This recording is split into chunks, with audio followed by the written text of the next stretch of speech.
एक व्यापारी 35% प्रॉफिट पर आटा बेचने का दावा करता है, लेकिन बेईमानी से वह ऐसे वजन का इस्तेमाल करता है जो उस पर लिखे हुए वजन से 16% कम है।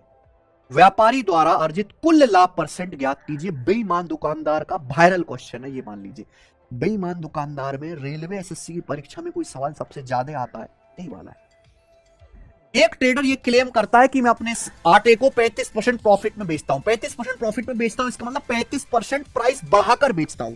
अब 35% की फ्रैक्शन वैल्यू क्या होते हैं? 5% 1/20, 35% हो गया बच्चों 7/20। इसका मतलब 20 रुपए किलो का आटा वो 27 में बेचेगा, 20 का सामान 27 में बेचेगा। यहां तक कोई परेशानी नहीं, लेकिन वो ऐसा वजन इस्तेमाल कर रहा है जो उस पर लिखा हुआ है ना बाट, उस पर 16% कम ही है।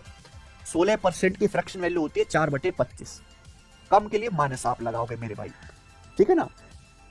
Dishonestly uses a weight which is 16% less than what is mentioned on it. यानी कि मान लीजिए अगर कोई ग्राहक उससे 25 किलो आटा मांगता है कि भाई हमें 25 किलो आटा दे दो, तो 25 किलो तोल के दे देता है, लेकिन एक्चुअल में 25 किलो नहीं है, 16% कम दे रहा है। 25 का 16% 4 किलो कम दे रहा है। 25 से 4 किलो कम यानी कि 21 किलो आटा ही दे रहा है दुकानदार।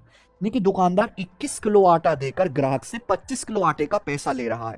तो ये प्रॉफिट हुआ बेईमानी की, वजन में बेईमानी की वजह से। कुल प्रॉफिट होगा इनकी सीधी सीधी गुणा यानी कि सक्सेसिव। 5 चौक 20, 5 पच्चे 25। उसके बाद ये देखो 3 से भी कट रहा है, 3 नाम 27 और ये आपका 3 सत्ते 21। 4 सत्ते 28 रेशियो 9 पंजे 45, 28 रेशियो 45 आ गया स्टूडेंट।